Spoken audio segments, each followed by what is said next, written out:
And welcome back. This is another patron roster review, and I am your man Warrior. Now this is Khaleesi's baby's daddy. I know him as Drew, but Khaleesi's baby's daddy, man. Obviously he's got some dragon's blood running through his veins. He's from Dutch Elite, and he's doing really well. He's been playing for almost 6 months, and he considers himself a whale. He spends quite a bit of money in the game, and he's doing good in both the arena. You know, he can climb up to #1, and he's got a good team, a really good team to be exact. He wanted to know about arena, heroic AAT, ships, his farming priorities, and his first Zeta. He doesn't actually have a Zeta yet put on anyone, so I'm going to tackle the Zeta first. Right off the bat, the arena team you're using, you want to enhance it, so you're either going to do the R2-D2's number crunch, and that is the one I'm leaning towards as far as recommending it. Or if you're going against a bunch of Rex leads and stuff, you could do Commander Luke's leadership or the second unique, the one that says it binds or whatever.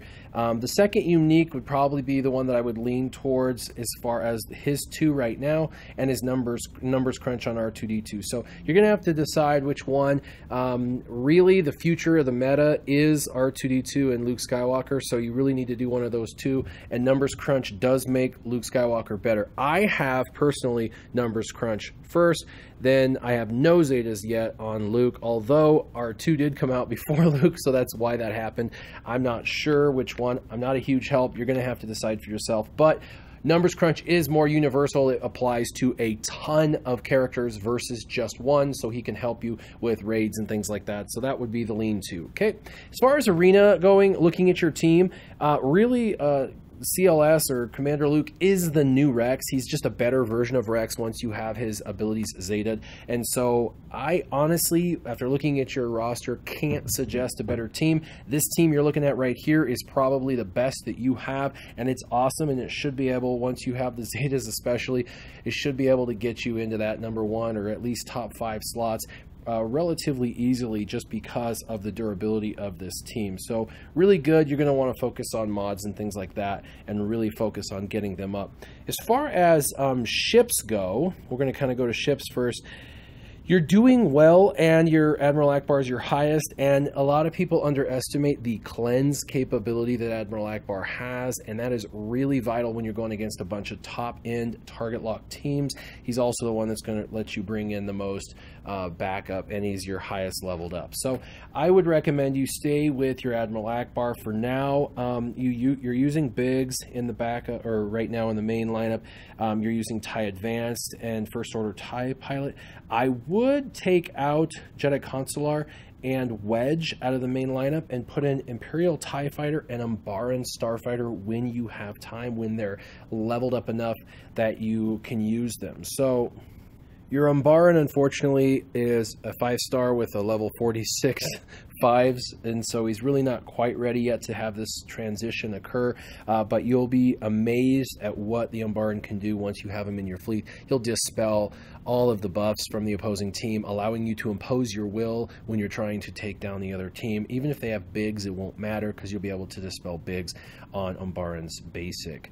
As far as the Imperial TIE Fighter, you've got the Imperial TIE Fighter pretty leveled up, and the reason for having him in your primary lineup is he'll get to go first. He's the fastest ship in the lineup, and when he goes first, 70% of the time he puts that target lockdown, triggering your Biggs to taunt and protect your team. With Admiral Akbar, you can get protection regeneration as well as Biggs doing it on his own. As far as the backup, the first thing I would have in there is the Scimitar, which I see you have up at the top, and Slave 1. The Scimitar in the first lineup, because as soon as they kill your Biggs, which they're going to have to because you're going to constantly be target locking, and that's the ship they'll take out first, Scimitar will come in, stealth, and he'll always put his thing on Umbaran, the Umbaran Starfighter, which will make everyone shoot that, which he'll return fire and just dispel everything, including putting offense and defense down. So it's a really great first ship to come in, and it stealths you, so if they're using, you know, the ship Executrix that does the retribution, you cannot worry about that retribution at all when you're stealth. And then Slave 1 second, because he's going to come in with his big AoE. Also, I didn't mention, but the Umbaran has a massive AoE for target locked characters, which is more powerful than even Slave 1's AoE for sure. And then lastly, you do have a good wedge ship, so I would probably put him in your last slot. He's going to be able to come in and do a lot of damage right out the gate, and that's going to help kind of finish off some characters if you get into that last line of defense. So we've covered your arena. It looks good. We've covered your first Zeta. It should probably be numbers crunch, and we've covered ships. Let's go into the heroic AAT.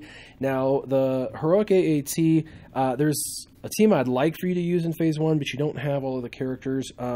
So two things on this. I have to use the characters that you have, and I'm probably going to build one team for each phase. And the reason for this is, you know, time. Are they really going to let you use more than one team per phase before it's cleared? And two, the characters that you have, I mean, you've only been playing for 6 months. You really only have enough to build about those teams.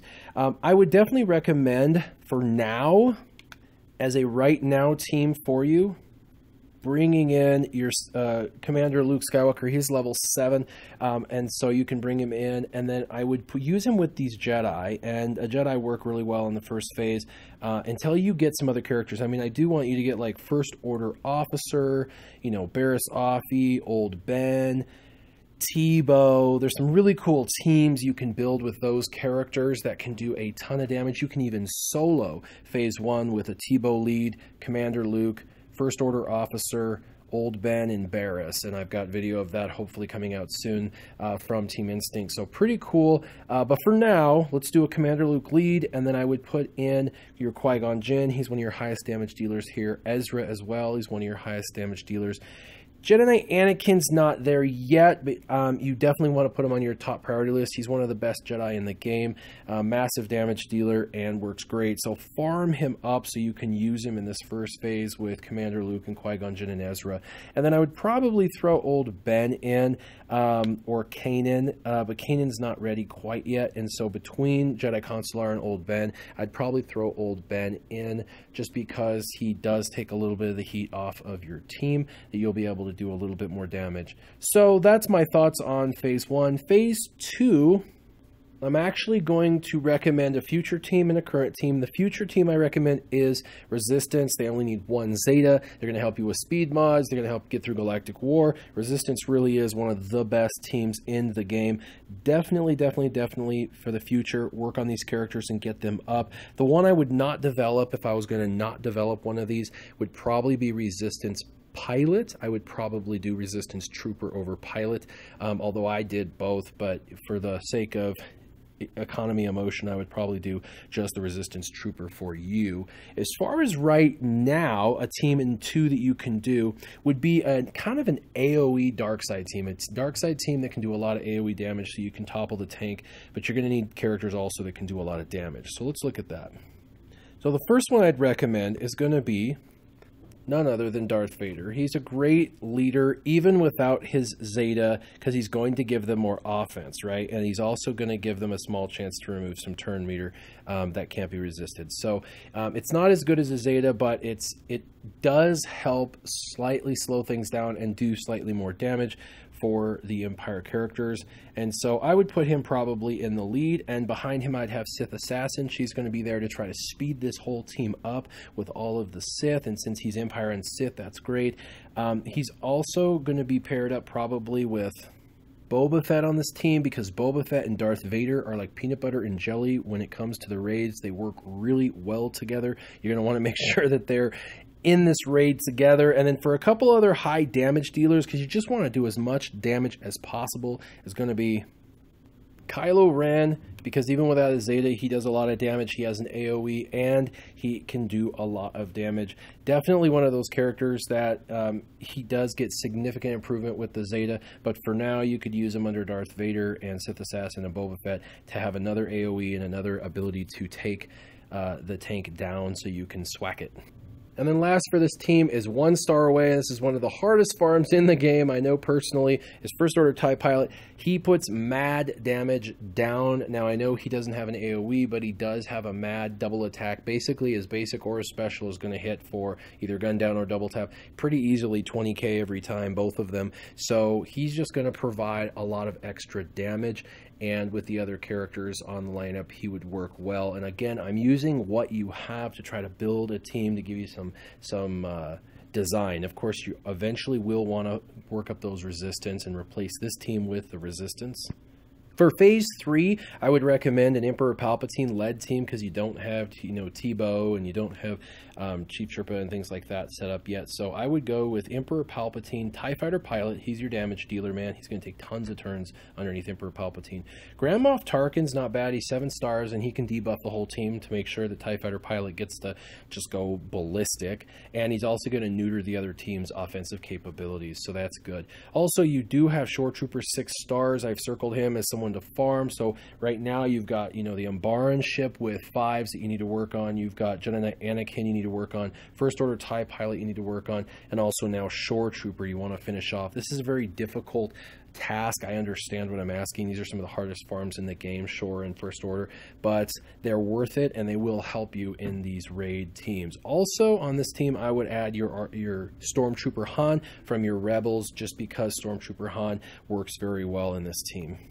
So now that you have Stormtrooper Han going into phase 3, for phase 4, what I would recommend is a Wedge lead, Biggs, Chirrut and Baze, and R2-D2. Basically the entire top line. We have Commander Luke going into phase 1 with the Jedi to try and help increase the amount of damage in that phase. And yes, Commander Luke can potentially all by himself win maxed, even without Zetas, potentially solo phase 1. But the reason why I don't recommend just him trying to solo is he's got to go in, do his damage, and he's got to retreat successfully. You got to go in, do your damage, retreat successfully. And the problem is I don't know any team that sits there and lets you do that for a day, trying to get all the damage. It's very time consuming and very hard to do, especially when you have a team that blitzes a phase at a time. Even if they pause in between phases, the phase is over relatively quickly. So that's why I suggested CLS with the Jedi, so you can get more damage in there. But remember, Commander Luke is capable of doing a solo in the first phase,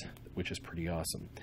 So I would recommend, overall, you said some farming priorities. I've mentioned already your Jedi Knight Anakin, 5s in the Umbaran ship, First Order TIE Pilot, Shore Trooper, and then, of course, Tebow I mentioned for a future team. And you want Thrawn, I promise you, so you're going to want to continue to develop your Phoenix squad, probably to gear 9 and 7 stars. So continue to work Phoenix. You got a few more months, 2 or 3 more months. So work the Phoenix squad, get them to, gear 9, 7 star. And then lastly, I did mention the Resistance, working on the Resistance and farming them. So I hope this helps give you some farming priority. I mean, man, farming Phoenix and Resistance, that's a lot to chew on, with all the other characters I suggested as well. But this should help you at least line up with what you currently have and kind of a direction of where to go. Anybody out there has any information for Khaleesi's baby's daddy, aka Drew, for what he's doing, or what suggestions you might have for the heroic AAT for what he has provided that doesn't conflict with any of the teams I've suggested, leave them in the comments down below. As always, keep your gaming on. Warrior out.